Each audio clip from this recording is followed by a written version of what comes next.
Dios les bendiga en esta mañana. Una vez más estoy aquí presente para llevar esta enseñanza dominical. Mi nombre es Luis de la Cruz. Soy pastor de la iglesia Herrick en Pacoima. Gracias a Dios por ello. Y doy gracias a Dios también por las iglesias que han estado orando por mí. Centro Cristiano, Fuente de Vida. Gracias por las oraciones. La iglesia ahí en Herrick también, que están orando por mí. Gracias. Y aquí en Lancaster también las iglesias que están orando por mí, la iglesia de nuestra hermana Ana Rivera, que está orando por nosotros también, y la iglesia El Paraíso, gloria a Dios. Son iglesias aquí en Lancaster que están orando por mí y también en aquel lado de San Fernando. Y doy gracias a Dios por ello. Como dijimos una vez más, estamos para llevar, ¿verdad?, esta lectura, ¿verdad?, enseñanza dominical para la honra y la gloria de Dios. Antes de todo, voy a hacer una oración para que sea Dios el que me ayude a poder compartir esa enseñanza. Padre bueno del cielo, Señor bondadoso, en este momento estoy delante de su presencia, Padre, aleluya, para traer esta enseñanza. Padre, que cada palabra que salga de mis labios, que solamente sea palabra para edificar, Señor. Y tomando en cuenta también mi indeficiencia, Señor, pero también tomando en cuenta que servimos a un Dios todopoderoso, que es el que nos ayuda, Señor, a cualquier actividad que podamos hacer en el ministerio. Gracias, Señor. Amén. Muy bien, estamos mirando, ¿verdad?, cada domingo, ¿verdad?, las cartas. Y en esta mañana también vamos a ver las cartas, ¿verdad?, de Pablo, aleluya. Una vez más, doy gracias por las personas aún que me conocen, ¿verdad?, que están orando por mí. Mando un saludo, ¿verdad?, para México, para Monclova, Coahuila, que es donde es su servidor, y mis sobrinos están viendo este video. Dios te bendiga, Diana y familia. Dios te bendiga, Junior y familia, y para Sandra y familia, Dios les bendiga. Aquí mi esposa y yo les amamos en el amor de Dios. Que Dios los siga bendiciendo. Muy bien, entonces ya con el saludo que se ha hecho, ahora vamos a principiar la lectura o la lección en esta mañana que dijimos el título, las cartas de Pablo. Vamos a leer la verdad central que dice: Jesucristo es la cabeza de la iglesia.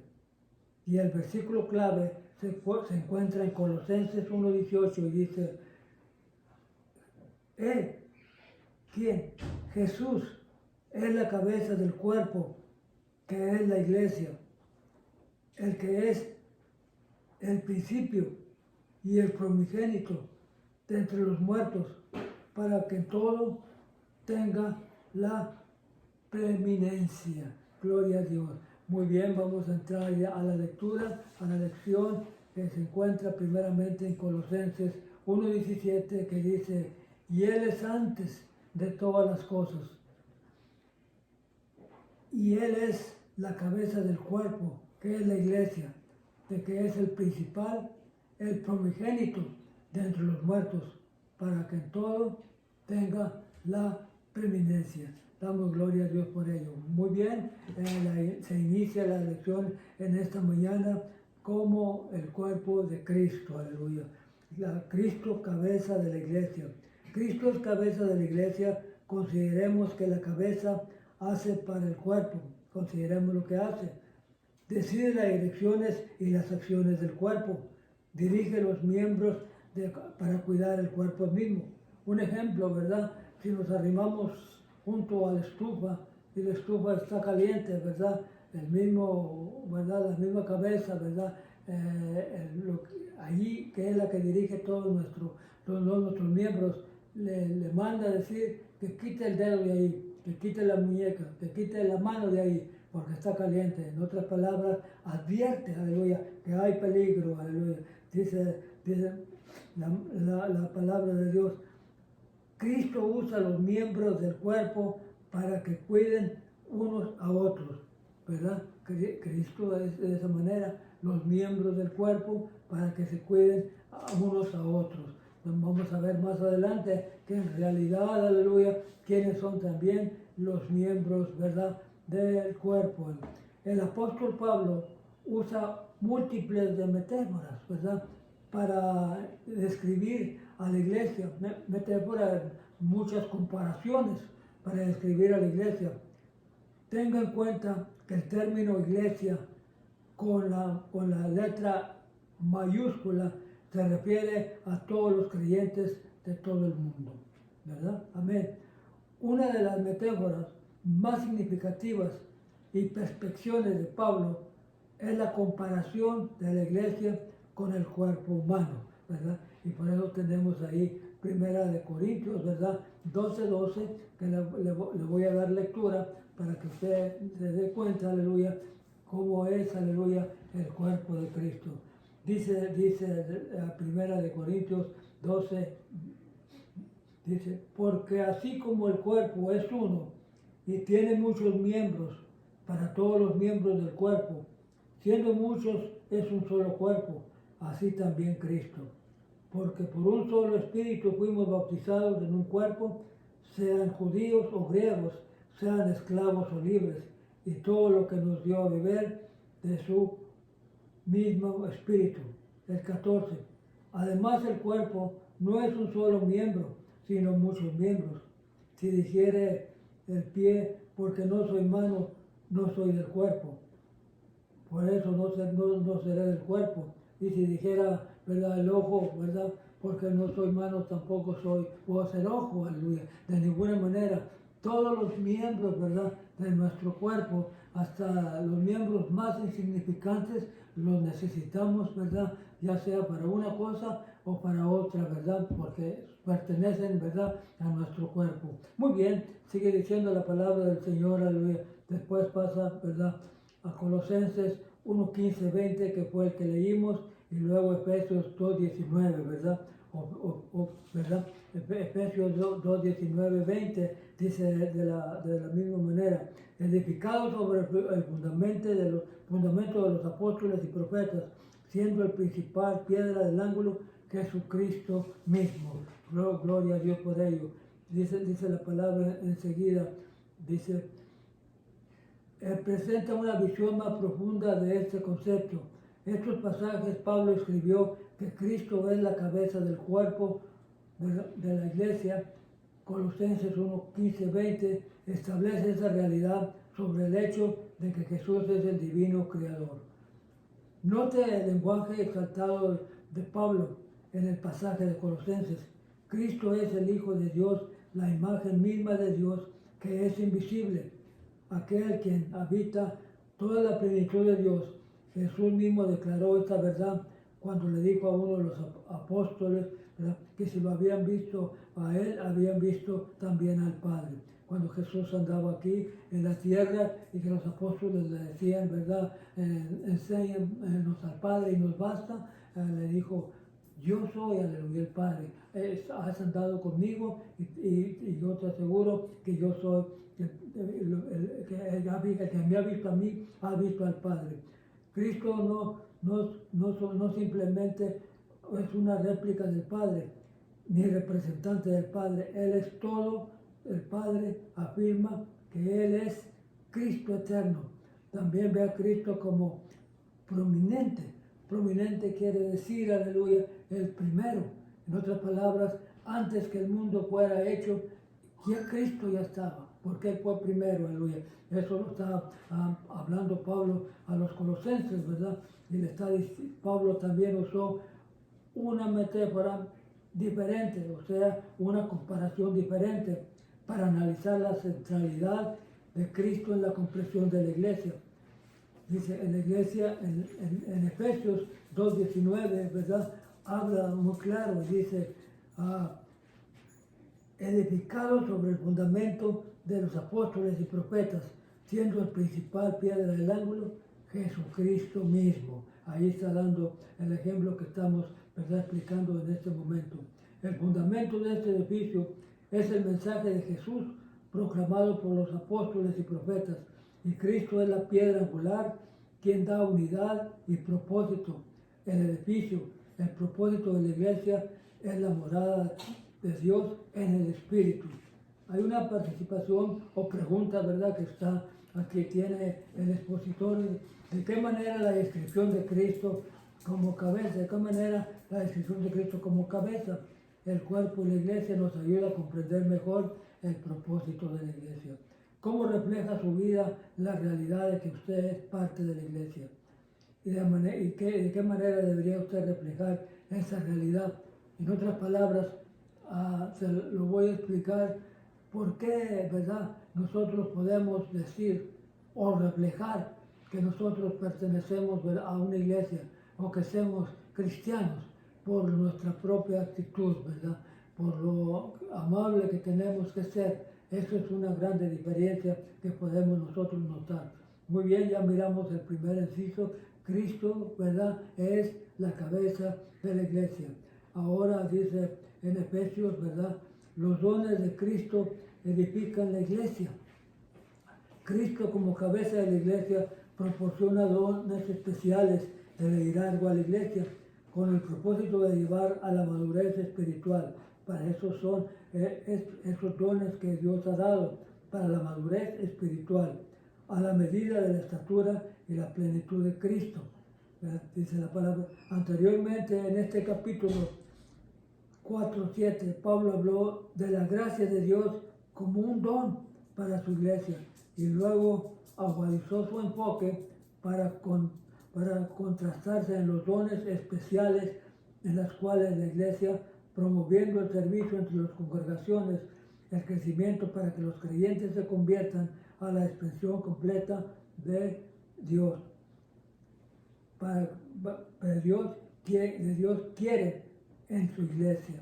Pablo identifica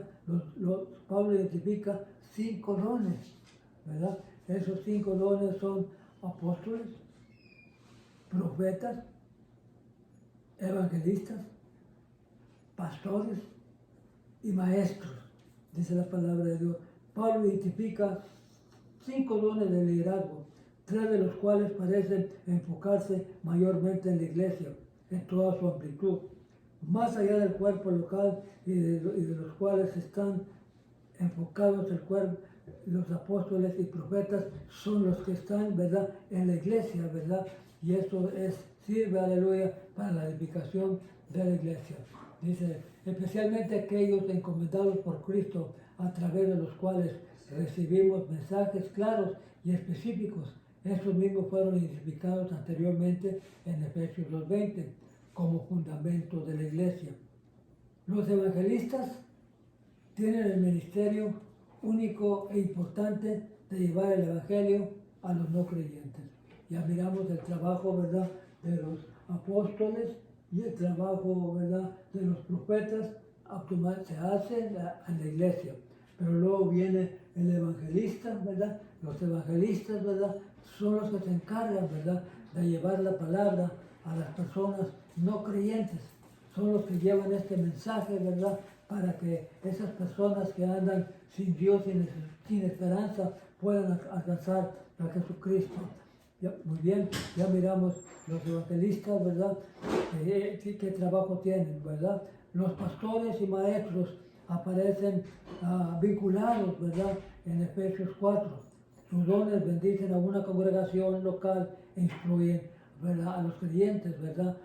Vinculados quiere decir que los pastores, ¿verdad?, y los maestros son unidos, ¿verdad?, están unidos, ¿verdad?, hacen el mismo trabajo, ¿verdad? Claro que en diferentes áreas, ¿verdad? Pero el trabajo del pastor y el trabajo del maestro es de enseñar, ¿verdad?, a la congregación, ¿verdad?, la enseñanza de la palabra de Dios. Dice la palabra de Dios. Sus dones bendicen una congregación local e instruyen a los creyentes en las verdades del Evangelio, atendiendo sus necesidades y precauciones. Ese es el trabajo del pastor, ¿verdad? Que se tiene que atender las necesidades, ¿verdad?, de los creyentes, ¿verdad?, en las verdades del Evangelio, atendiendo, ¿verdad? Cristo dio a la iglesia esos dones de liderazgo para promover el ministerio, el servicio entre los creyentes, con el objetivo final de edificar el cuerpo de Cristo, es decir, la iglesia como un todo. así como las congregaciones locales, la unidad del conocimiento de Jesús, señala de madurez, nos conduce hacia la plena expresión de Cristo con nosotros. El contraste es muy claro, que en vez de ser bebés, ¿verdad?, que fácilmente se distraen y son engañados, es el trabajo, ¿verdad?, que hay, ¿verdad?, de poder, ¿verdad?, predicar el Evangelio y no permitir, ¿verdad?, que en la iglesia haya bebés, claro, bebés espirituales, ¿verdad?, sino que ellos tengan, ¿verdad?, la palabra del Señor, ¿verdad?, cada domingo. Yo le he puesto, ¿verdad?, enseñanza dominical, pero en verdad esta enseñanza que doy en la iglesia se llama escuela dominical. Escuela dominical es para cada 8 días, ¿verdad?, llevar estas clases a las personas que son nuevas, ¿verdad?, aún a las personas que ya tienen tiempo. Es necesario que atiendan a la escuela dominical para que los que apenas creyeron vayan creciendo y los que ya tienen bastante tiempo puedan afirmarse más, ¿verdad?, en la palabra del Señor. Dice la palabra de Dios, la iglesia debe hablar y vivir la verdad. Fíjense, 2 cosas. La iglesia debe hablar y vivir la verdad. Así madurar conforme cada miembro cumpla su llamado y su propósito. Hay participación, ¿verdad? Dice, ¿por qué es importante que los creyentes recuerden que la cabeza de la iglesia no es un ser humano? Buena pregunta, ¿verdad? Sino Cristo mismo. Lo voy a leer una vez más. ¿Por qué es importante que los creyentes recuerden que la cabeza de la iglesia no es un líder humano, sino Cristo mismo? Porque la comprensión de esta verdad alteraría las acciones y elecciones. ¿De qué manera nos ayuda Efesios 4 a comprender que se entiende por madurez espiritual? ¿Verdad? De muchas maneras. Efesios 4 es un libro, ¿verdad?, que da extensamente explicación, ¿verdad?, cómo las personas, ¿verdad?, a través de los años pueden ir madurando. Usted puede mirar, aleluya, usted que tiene 4 o 5 años en el Evangelio, o que en principio usted ve la diferencia en usted mismo. El cambio que Cristo ha hecho, aleluya, nadie lo podía haber hecho, ¿verdad? Pero Cristo lo hizo y conforme pasa el tiempo, usted va madurando espiritual. Pues sí, gloria a Dios. Está la parte número 2, ¿verdad?, que parece que cambia completamente, ¿verdad?, el enfoque o el panorama de la lección, pero es muy importante y es muy hermoso, aleluya, a hablar acerca de la venida de Cristo, ¿verdad? En los tiempos en que vivimos ya muy poco se predica, ¿verdad?, de la venida de Cristo. Allá cada 2 o 3 años, ¿verdad?, un hermano, ¿verdad?, un pastor, ¿verdad?, trae una predicación acerca de la venida de Cristo. Pero qué bueno, ¿verdad?, que en esta mañana, ¿verdad?, el Señor nos habla a través de la palabra, ¿verdad?, de que, aleluya, es necesario estar siempre recordando, ¿verdad?, la venida de Cristo. Hace unos años la segunda venida de Cristo era un tema importante en sermones, conversaciones y libros, lo que acabo de explicar. Hace unos años atrás se hablaba bastante de la venida de Cristo, ¿verdad? Inclusive al principio de la iglesia, cuando los primeros, ¿verdad?, empezaron la iglesia, el saludo de ellos no era el saludo como lo hacemos nosotros. No era, con nosotros el saludo es Dios les bendiga. Y en aquel tiempo el saludo de ellos era Maranata. Maranata, que quiere decir, Cristo viene. Ese era su saludo. Maranata, Cristo viene. ¿Y cuántos sabemos que nosotros también en esta mañana podemos decir Maranata, Cristo viene? Todo nos está indicando que Cristo viene, ¿verdad? Muchas cosas que hay, ¿verdad?, en el mundo que la gente no sabe, sabemos que Cristo viene. Una muy especial, aleluya, es la ciencia, cómo se ha multiplicado en estos tiempos. Me hicieron una pregunta hace un poco, ¿tú has creído en la ciencia? Bueno, digo, creer en la ciencia no, pero yo sé que hay ciencia, claro que sí. La palabra del Señor dice que hay ciencia. Dice la palabra de Dios, cuando la ciencia se multiplicaría, ¿verdad? Eso quiere decir que la venida de Cristo está cerca. Gloria a Dios por ello. Claro que sí, aleluya. Está muy cerca. Si bien hubo mucha expectación sobre cómo sucederían los diversos acontecimientos, podemos afirmar todos que tenemos esta seguridad. Hay un futuro glorioso para la iglesia y este futuro, como Pablo enseñó a los tesalonicenses, será la realidad gozosa de la eternidad en la presencia de Cristo. Los tesalonicenses aceptaron este mensaje porque reconocieron su verdad absoluta, ¿verdad? Tesalonicenses, ¿verdad? Capítulo 4, versículo 13, habla muy específicamente y habla de esta manera: al toque de la final trompeta, los muertos en Cristo resucitarán primero. La gloria a Dios, hay esperanza por ello. Como dije la semana pasada, las personas que se nos adelantaron, ¿verdad? Allá las vamos a ver en un momento también nosotros. Porque dice la palabra de Dios que al toque, lo repito, de la final trompeta, los muertos en Cristo resucitarán primero. Y nosotros, ¿verdad? Los que hayamos quedado aquí, seremos arrebatados, ¿verdad? En un momento, en un abrir y cerrar de ojos, ¿verdad? Nos irán a estar buscando y ya no nos van a encontrar, porque vino Cristo, nos arrebató y nos llevó. Arrebatamiento, ¿verdad? Claro, no está en la palabra de Dios arrebatamiento, pero sabemos bien que la palabra, ¿verdad? Rapto, aleluya, eso es lo que quiere decir, aleluya. Hay dos tipos de raptos en el Antiguo Testamento, aleluya, y los voy a mencionar, ¿verdad? En este momento, aleluya. Tipos de rapto en el Antiguo Testamento, aleluya. Tenemos a Enoc.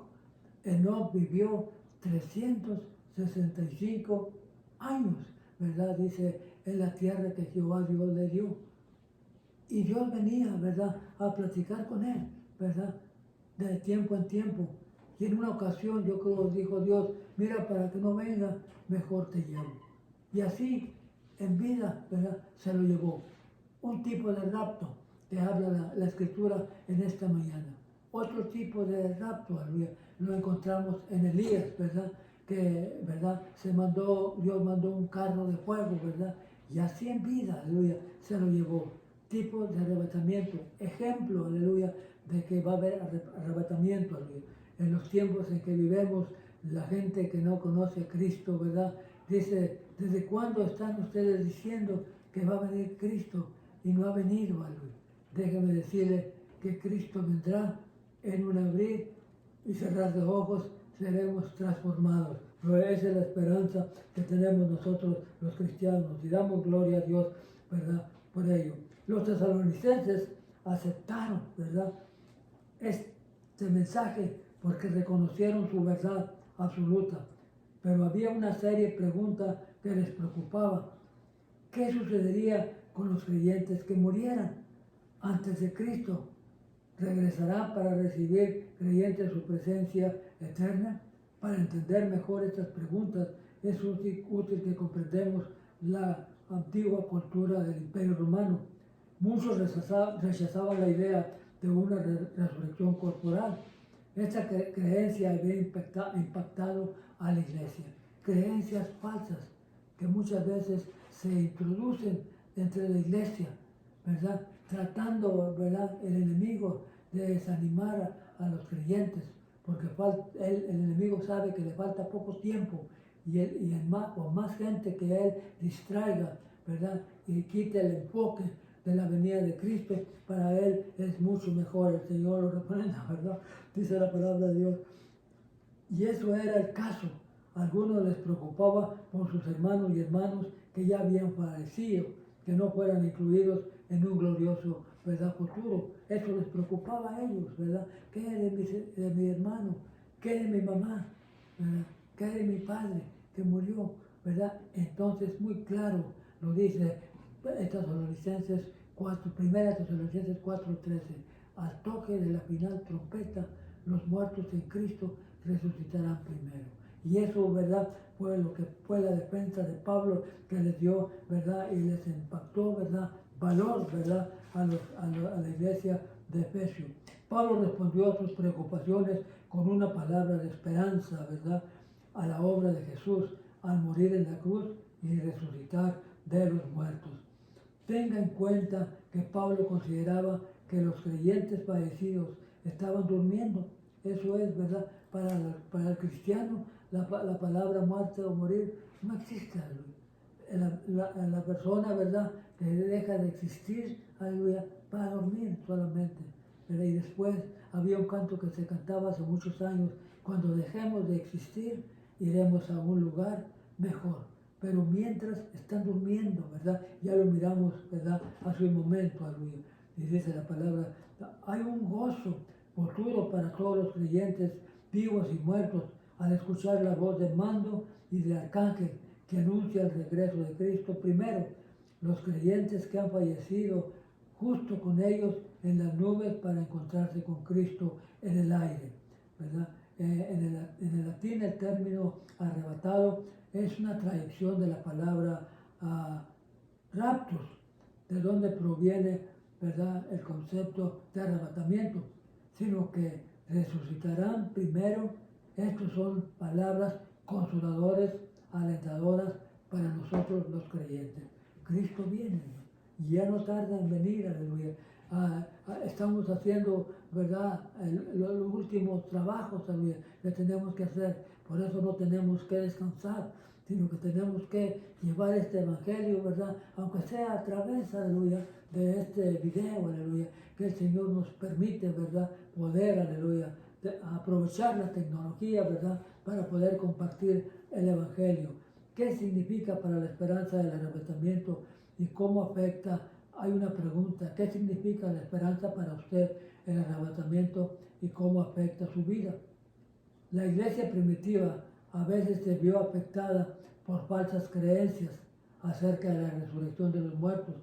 ¿Cuáles son algunas creencias falsas que hay hoy en día? Es una buena pregunta, ¿verdad? Hay muchas. Amenazan con impactar a la iglesia, y cómo podemos nosotros contrarrestar, ¿verdad?, esas enseñanzas con la palabra de Dios. Usted tiene la palabra de Dios aquí. Alguien le quiere contradecir algo, aleluya, que está escrito aquí. Usted le dice: no, escrito está. Va a decir: gloria a Dios. Y así va a ser, aleluya, porque la palabra del Señor es verdad. Claro que sí es verdad. Muy bien, seguimos adelante, ¿verdad? El engañador, ¿verdad?, será derrotado, ¿verdad? Ya no más, aleluya, ya no más engañará, pero dice la palabra de Dios. Quizás recuerden haberse asustado por algunos acontecimientos, ¿verdad?, descritos en libros y películas que representan la segunda venida, ¿verdad?, de Cristo. Ha habido, ¿verdad?, videos, ha habido películas, ¿verdad?, en donde se muestra, ¿verdad?, cómo va a ser la segunda venida de Cristo. Si bien debemos poner atención a las advertencias y algunos de los acontecimientos son impactantes, los cristianos deben tener esperanza, porque finalmente Satanás, el Señor lo reprenda, será derrotado y viviremos en eterno gozo con Cristo, el vencedor. ¿Cuántos saben que Cristo es el vencedor? Aleluya. Cristo venció, el enemigo está vencido, aleluya. Él no tiene parte ni suerte, aleluya. Aunque sí, aleluya, tenemos lucha, aleluya. El enemigo hace de una manera, le hace de otra manera por tratar a usted de desanimarlo. Pero usted está confiado en la palabra de Dios y nadie lo va a mover, ni nadie le va a decir que no es cierto lo que está escrito en la palabra de Dios. Muy bien, la rebelión, el abandono público, ¿verdad? Muchas personas dicen que ya Cristo vino, aleluya, ¿verdad? Y no ha venido. Hay muchas personas que dicen: ya Cristo vino, no ha venido, aleluya, porque va a haber muchas señales, aleluya, cuando Cristo haya venido. La rebelión, el abandono público de la fe, esas son, ¿verdad?, señales que Cristo está cerca. ¿Cuántos sabemos que hay muchas rebeliones en el tiempo que vivimos? Rebelión, ¿verdad?, con los jóvenes, rebelión en las escuelas, rebelión en las gentes, ¿verdad?, alrededor, ¿verdad?, de donde nosotros vivimos. Y eso quiere decir que es señal que Cristo viene. El abandono público, la fe, la apostasía, se refiere a un alejamiento deliberado del Evangelio. El hombre de pecado será identificado por otras impías que ya están en 2 Tesalonicenses 2:4. La oposición a la voluntad, hacer pasar por Dios y la elección deliberada de violar el templo de Dios utilizando señales y maravillas y poderes extranjeros. Es el trabajo, ¿verdad?, de Dios, aleluya, que va a querer engañar a la gente. Todos habitados por Satanás, su destrucción será, sin embargo, segura. No tenemos que preocuparnos, el enemigo está vencido. Pablo aseguró que a los tesalonicenses que su enseñanza simplemente afirmaba que les había comunicado cuando todavía estaba con ellos. Hay un factor en el presente, está frenando la rebelión y el hombre de pecado. El Espíritu Santo obrando en la iglesia a través de ella. El arrebatamiento de la iglesia, que aún no ha ocurrido, abrirá el camino para el día del Señor. Un tiempo de juicio, ¿verdad?, fuerte, aleluya. Habla del día del Señor y se encuentra, ¿verdad?, en segunda de Pedro 3, del 1 al 13. Lo quiero compartir con usted, aleluya, para que mire, aleluya, que la venida de Cristo es en realidad una realidad. Aunque muchas personas, aleluya, digan, aleluya, que no es cierto o que ya regresó, no ha venido todavía. Dice, les voy a compartir la lectura. La miré y me impactó bastante. Escuche usted lo que dice la palabra. También debe saber esto, que en los postreros días vendrán tiempos peligrosos. Lo estamos viviendo, ¿verdad? Tiempos peligrosos, ¿verdad? Esta enfermedad que anda alrededor del mundo, la enfermedad del 19, ¿verdad? Del virus, ¿verdad? Ha afectado, ¿verdad?, en muchas maneras a muchas personas, ¿verdad?, grandemente, ¿verdad? Porque habrá hombres amadores de sí mismos, ávaros, vanagloriosos, soberbios, blasfemos, desobedientes a los padres, ingratos, impíos, sin afecto natural, implacables y calumniadores. Es en el tiempo, ¿verdad?, en que estamos viviendo. Pero no se preocupe, ¿verdad? Son señales, aleluya, caracteres, ¿verdad?, de hombres, ¿verdad?, en los postreros días en que estamos viviendo. Sigue adelante la palabra del Señor, aleluya, y dice de la siguiente manera. Participación, ¿verdad?, que tenemos, ¿verdad?, que de lo que hemos aprendido. ¿Qué utilidad y beneficio tiene espectacular sobre los detalles de la profecía de los últimos tiempos? Mucha expectación, claro que está, claro que sí. Como por ejemplo la identidad del hombre de pecado, ¿verdad?, en relación con los acontecimientos actuales, ya está trabajando, aleluya. Dice, ¿de qué manera lo anima el mensaje de la venida de Cristo? De muchas maneras. Cuando usted escucha que Cristo viene, ¿verdad?, lo anima, ¿verdad?, a seguir adelante, ¿verdad?, no dejando esta carrera, ¿verdad?, que ya hemos corrido por mucho tiempo, aleluya, y siguiendo, ¿verdad?, con la esperanza de que Cristo viene pronto. Gloria al Señor, aleluya. Estamos, ¿verdad?, para terminar, ¿verdad?, la palabra, la enseñanza en esta mañana, aleluya, y sigue, ¿verdad?, la parte 3, aleluya, donde dice instrucción y cuidado pastoral. Gloria al Señor. Vamos a ver qué podemos aprender, ¿verdad?, de estas instrucciones, ¿verdad?, que da Pablo, ¿verdad?, el trabajo de él, ¿verdad?, era tremendo, ¿verdad?, escribirle cartas a los colosenses, a los gálatas, y decirles, aleluya, enseñarles, darles instrucciones, y bueno, estas cartas hace mucho que sucedió, ¿verdad?, pero en esta carta la podemos hacer, ¿verdad?, como si hoy mismo Pablo lo hubiera escrito a la iglesia. Este segmento de esta enseñanza nos traslada a las cartas pastorales, Timoteo, Tito y Filemón. Pablo fue un mentor para Timoteo y Tito, un mentor, ¿verdad?, es un instructor, ¿verdad?, para ellos, ¿verdad? ¿Cuántos hemos aprendido, ¿verdad?, de una persona, ¿verdad?, que cuando llegamos al principio de la iglesia nosotros no teníamos el conocimiento que hoy tenemos, pero hubo una persona, ¿verdad? Un mentor, ¿verdad? Un instructor, ¿verdad? Que nos instruyó en la palabra de Dios, nos enseñó, ¿verdad? Cómo poder predicar la palabra de Dios sin quitarle ni ponerle. Eso es muy bonito.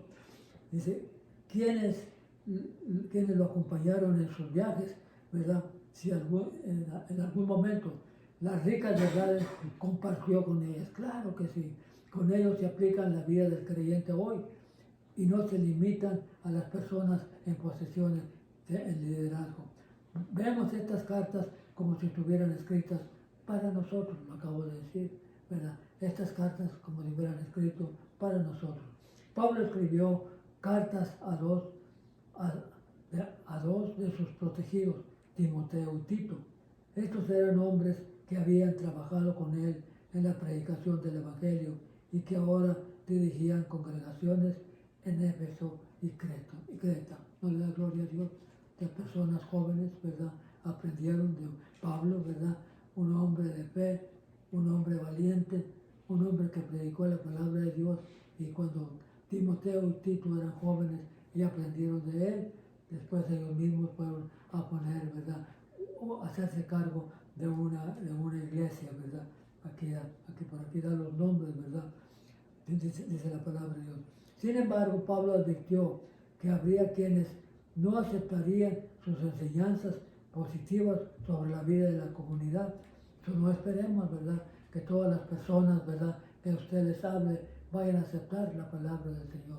Usted puede decirle, ¿verdad?, tú necesitas a Cristo en tu corazón, ¿verdad?, para que seas salvo, ¿verdad? Le van a decir, ¿salvo de qué? Esa es la primera pregunta que hace que no conoce a Dios. Entonces ahí usted les puede explicar, ¿verdad?, que de la única manera que usted puede, ¿verdad?, transformar su vida y en el tiempo, aleluya, cuando deje de existir, usted puede tener vida eterna. No hay otro camino, solamente Cristo es el único camino que puede traer la vida eterna. Muy bien, dice la palabra del Señor. Estos hombres que habían trabajado con él en la predicación del Evangelio y ahora dirigían congregaciones, ya lo dijimos, en Éfeso y Creta. Para exponer importantes enseñanzas que Timoteo debía reforzar con los creyentes de relación entre las familias dentro de la iglesia, como la responsabilidad de atender las viudas, el respeto para los ancianos, ya, es verdad, el cuidado que había y el respeto para los ancianos. Hay una escritura que voy a compartir con ustedes, ¿verdad?, en esta manera, ¿verdad?, cómo, ¿verdad?, da la instrucción, ¿verdad?, y se encuentra, ¿verdad?, en primera de Timoteo. Vamos a darle lectura, téngame paciencia, voy a buscar la palabra del Señor, en primera de Timoteo. Me gustó porque nos habla muy hermoso, aleluya, cómo, aleluya, Pablo le da la instrucción, ¿verdad?, de la palabra de Dios, aleluya. Primera de Timoteo dijimos, gloria al Señor, quiero estar seguro, claro, 6:3, aleluya. Primera de Timoteo, 6, capítulo 3. Damos la honra y la gloria a Dios. Gloria al Señor. Dice de la siguiente manera. 6:3. Gloria a su nombre. Te lo voy a leer porque me gustó mucho, ¿verdad? Amén. Dice, si alguno enseña otra cosa y no se conforma a las sanas palabras de nuestro Señor Jesucristo y a la doctrina que es conforme a la piedad, está envanecido, nada sabe y delira acerca, ¿verdad?, de la palabra de Dios. Si alguien, ¿verdad?, enseña, ¿verdad?, otra cosa, ¿verdad?, que no está escrito, ¿verdad?, en la palabra de Dios. Lo estoy leyendo porque lo tenemos, ¿verdad?, en la lectura de esta mañana. Dice que está nomás se mete en cuestiones, ¿verdad?, que a él no le tienen por qué meterse en esas cuestiones, y contiendas de palabras de las cuales de ahí nacen envidias, ¿verdad? Fíjese bien, de la contienda, ¿verdad?, nacen envidias, pleitos, blasfemias, malas sospechas, ¿verdad? Distracciones, ¿verdad? Necias de hombres corruptos de entendimiento y privados de la verdad, que toman la piedad como fuente de ganancia, ¿verdad? En otras palabras, predican la palabra del Señor, dan la enseñanza, ¿verdad? Por ganancia, ¿verdad? Y no es por ganancia, aleluya, porque déjeme decirle, aleluya, que Cristo, ¿verdad? Suple nuestras necesidades, ¿verdad? De una manera o de otra. Aunque ya parece que para la semana que viene, aleluya, no vamos a tener despensa, no falta quien nos traiga, ¿verdad? Un alimento, y damos gloria a Dios por ello. No tenemos que preocuparnos, ¿verdad?, por tener dinero. Estas personas, aleluya, estaban predicando la piedad o predicando la palabra de Dios por medio de dinero. Y no es así. La palabra del Señor se predica, aleluya, para beneficio de las personas que no conocen al Señor. ¿Para qué queremos, verdad, riquezas? ¿Para qué queremos tener, aleluya? Se dice la palabra de Dios que nada nos vamos a llevar, ¿verdad? Así venimos, aleluya, y así nos vamos. No nos vamos a llevar nada. Gloria al Señor. Vamos a seguir adelante. Estoy por terminar, ¿verdad? En esta mañana quiero compartir, aleluya, esta lección, ¿verdad? Esta enseñanza tiene mucha enseñanza, aleluya. 2 horas podría estar aquí y no lo podría terminar. Por eso estoy dando, ¿verdad?, los puntos más importantes, ¿verdad?, para así poder aventajar en el tiempo. Muy bien, seguimos adelante leyendo la palabra del Señor. Estamos en la instrucción, ¿verdad?, y el cuidado pastoral, que es muy importante, ¿verdad? No es sorprendente que siempre haya quienes se nieguen a seguir una enseñanza y una vida sana. No cualquiera quiere seguir una vida sana. Pablo observó que tal rechazo es una señal de los últimos días, ¿verdad? Otra señal de los últimos días, ¿verdad? Se encuentra, ¿verdad?, en 2 de Timoteo. Dice, Pablo proporcionó una lista detallada, ¿verdad?, de los rasgos de carácter y las acciones de aquellos que se apartan de la verdad, concluyendo un triste comentario. Aman los deleites más que a Dios y se mantienen una apariencia de fe, pero niegan el verdadero evangelio, ¿verdad? En los tiempos en que vivimos, ¿verdad? Va a haber, ¿verdad?, esto, ya lo estamos mirando, aleluya. Dice la palabra del Señor. Pablo instruyó también a jóvenes, ¿verdad?, porque era importante. Ya había dado instrucción a la iglesia, ahora da instrucción, ¿verdad?, a los jóvenes, aleluya. ¿Cuántos saben que los jóvenes, verdad, son importantes en una iglesia? Porque ellos son la iglesia del mañana. Dice la palabra de Dios. Los jóvenes cristianos están o no en roles de liderazgo, necesitan mentores espirituales. Mentores, necesitan instructores espirituales que los desafíen y los guíen. Pablo ejerció un rol con el siguiente texto para un rol, o sea, una enseñanza. Timoteo y Tito tenían grandes responsabilidades en el ministerio. Pablo desafió a Timoteo a esforzarse en la gracia que recibimos de Jesús.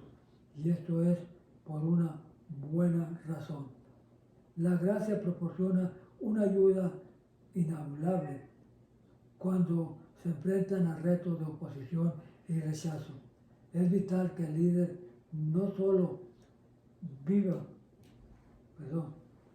según las verdades que ha aprendido, sino que también las comunique a otros.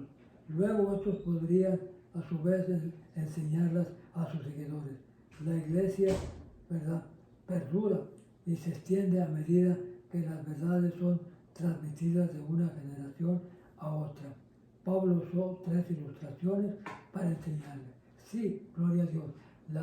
El evangelio, ¿verdad?, se tiene que transmitir, ¿verdad?, de una generación a otra. ¿Cómo es eso, verdad? Poderle nosotros, ¿verdad?, llevar el evangelio, ¿verdad?, a nuestros familiares, los más cercanos, ¿verdad? Claro, nuestros hijos, nuestros nietos, aleluya, tratar de incluirles, ¿verdad? Aunque muchas de las veces parece que ellos no quieren escuchar, pero ellos escuchan. Y en un tiempo, tarde que temprano, Dios los va a alcanzar, porque alguien tiene que seguir adelante. Dice la palabra del Señor, puso 3 ejemplos: el soldado, el atleta y el agricultor. A través de estas ilustraciones, Pablo presentó un recordatorio de que el ejercicio del liderazgo incluye sufrimiento. No es fácil, aleluya, ¿verdad? La vida del ministerio trae muchas luchas y muchas pruebas, pero a través de todas esas luchas y todas esas pruebas tenemos que seguir adelante. Se cierra una puerta, no se puede predicar el Evangelio por causa del virus en cierto lugar, se abre otra puerta, ¿verdad? La puerta que está ahorita, ¿verdad? Hay que aprovecharla, aleluya, para poder compartir el Evangelio. Dice la palabra del Señor: el soldado desafía al líder a tener el único enfoque por completo. Además, para recibir la corona simbólica de haber ganado una competencia, este es el atleta, uno debe seguir las reglas de juego, ¿verdad? Así mismo, claro, alguien que va a jugar competencias, ¿verdad? Tiene que jugar limpio, aleluya. No puede, ¿verdad? Jugar, ¿verdad? De otra manera, porque si no, aleluya, no es válido el trofeo que se le va a dar. Dice la palabra de Dios. Esa persona, ¿verdad? Es Cristo.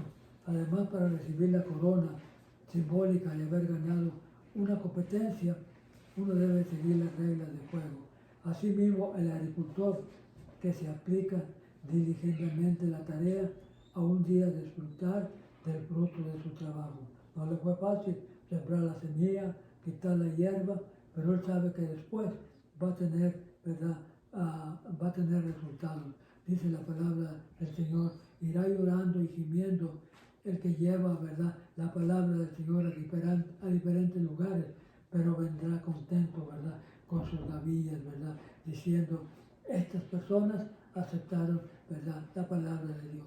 Yo le doy gracias a Dios, ¿verdad?, por las personas, ¿verdad?, que salen, ¿verdad?, a diferentes lugares como misioneros, aleluya, y admiro su valor, como ellos van en México a los rincones más, aleluya, que nosotros. Bueno, yo digo que por mí no me atrevería a ir, aleluya, pero ahí llevan. Dios los bendiga a esos misioneros, ¿verdad?, valientes, ¿verdad?, que llevan este evangelio adelante. Muy bien, los líderes jóvenes deben recordar que la misericordia que vemos en la obra de Dios, la antigua vida de relaciones y en amistades entre el hombre y Dios, ha pasado. Esta vida renovada debe desafiar a los líderes a ayudar a la buena relación entre los creyentes, marcadas por la gentileza y la paz de consideración. Hay preguntas, ¿verdad? Para terminar, hay una participación que dice: ¿qué advertencia y desafíos Pablo a Timoteo hablan a usted más directamente? Claro, hay muchas palabras que nos hablan a nosotros directamente. ¿Cuáles son algunas maneras que los cristianos pueden servir como líderes, pero que no siempre se reconocen como tareas de liderazgo? Porque la instrucción de Pablo debería ser valiosa también para esas tareas. Mucho trabajo, ¿verdad? Hay en las iglesias, ¿verdad? Bastante trabajo, aleluya. Barrer la iglesia, limpiar los papeles en el parking lot, limpiar los servicios sanitarios, ¿verdad? Limpiar las bancas, bastante trabajo, no nomás el liderazgo. Pero damos gracias a Dios, ¿verdad?, en esta mañana, que el Señor me permitió una vez más, ¿verdad?, traer esta enseñanza, y espero, aleluya, que le haya servido de beneficio, ¿verdad?, para la honra y la gloria de Dios. Vamos a orar y a decirle, ¿verdad?, que hasta el próximo domingo, ¿verdad?, si Dios nos permite y si Cristo no ha venido, ¿verdad?, aquí estaremos, ¿verdad?, una vez más llevando esta enseñanza. Voy a dar gracias. Padre, en esta mañana te doy gracias, Señor, por haberme concebido participar de esta enseñanza y llevarla quizás a personas que nunca hayan escuchado, Señor, la palabra de Dios. Que caiga en buenos corazones, Señor, y que un día, aleluya, acepten a Jesucristo. Esa es la única meta que tenemos, aleluya. Nosotros no recibimos ni un pago, no tenemos ningún salario, aleluya. Solamente sabemos que llevar la palabra del Señor para nosotros es un gozo. Y mucho más un gozo si supiéramos que a través de este video alguien acepta a Cristo Jesús en su corazón. Dios les bendiga en esta mañana y damos la honra y la gloria a Dios. Hasta el próximo domingo. Amén. Gloria a Dios.